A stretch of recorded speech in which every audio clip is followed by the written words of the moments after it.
Good morning, students. Today we are going to do the chapter Rise of Jainism and Buddhism, chapter 5. We are talking about 6th century BC. During this period, the religious worship in India had already become very extremely ritualistic, and the society was bound by a rigid caste system. That means the people had to follow the religion very harshly. They were very orthodox.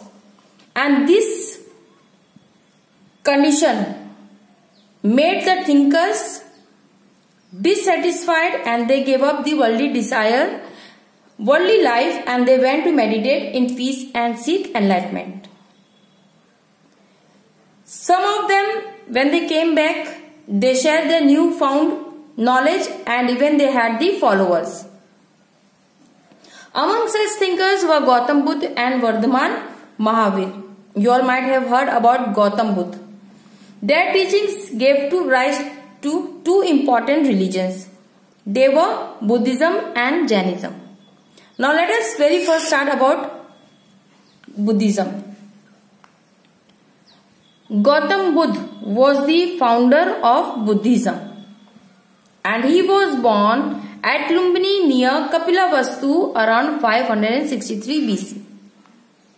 Gautam Buddha was the son of a chief of the Shakya clan.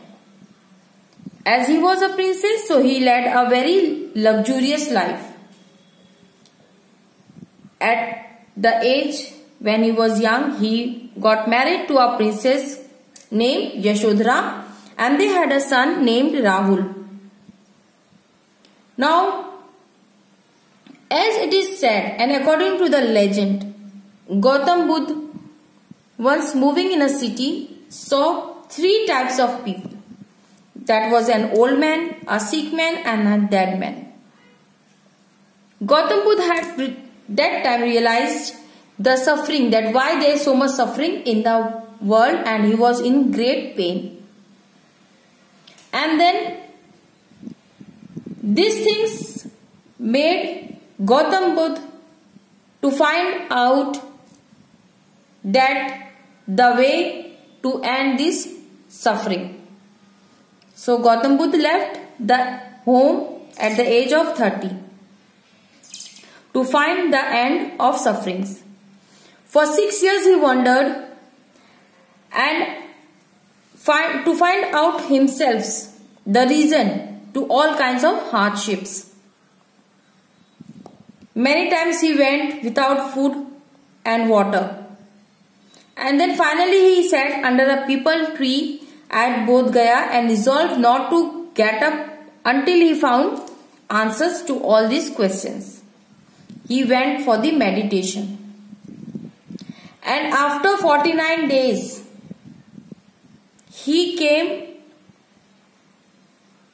the meditation came to an end. He attained nirvana or enlightenment. And he got the answers for the question that why people are suffering. And there was the end of his questions. After attaining nirvana. And he became the Buddha. That means the enlightenment. The Buddha delivered his first sermon at Sarnath in Varanasi, near Varanasi. Then again, for 40 years he wandered preaching Buddhism, and he preached in a very simple language called Pali, because at that time the people were talking, we have the language of Pali only. And because there was a reason also to teach in the Pali language, that the message should reach to everyone very easily. And then he had many followers, and they were bhikshuk or monks. They all lived in monastery. Monastery means the place where each and every monk or the bhikshuk, they learn, they meditate. It is a center of learning. Then Buddha died in about 483 BC at Kushinagar in eastern Uttar Pradesh. His teachings are preserved in the Jataka tales and the three Pitakas.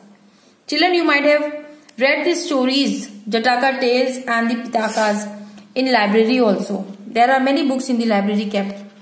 Once when the school will reopen, you go to the library, you have a library period, you take the book and you read. Short stories are there about Gautam Buddha and his preaching, his teaching. Okay. From India, Buddhism spread to Central Asia, China, South Asia, Southeast Asia. Many of the Chinese movies you might have watched. Jackie Chan's movies. 36 Chambers of Shaolin. The Kung Fu Hustle. All these movies, many movies are there.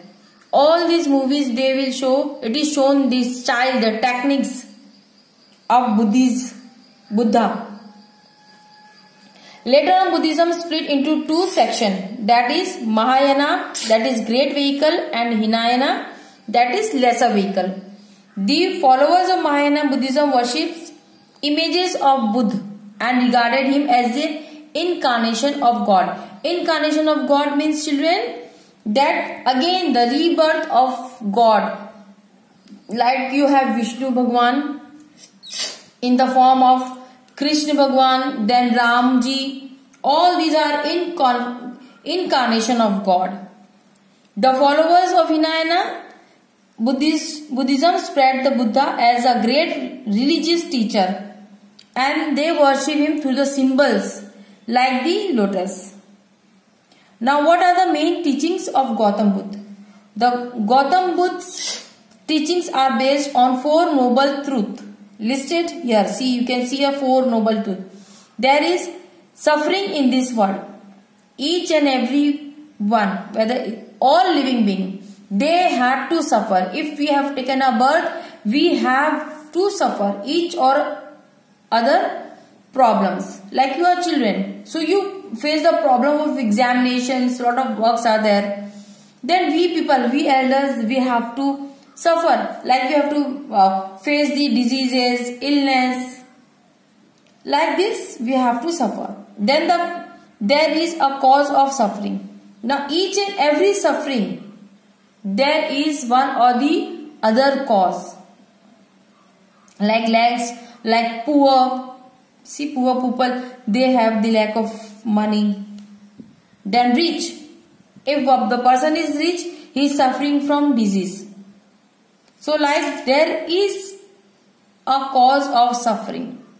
Each and every living being has to suffer either problems.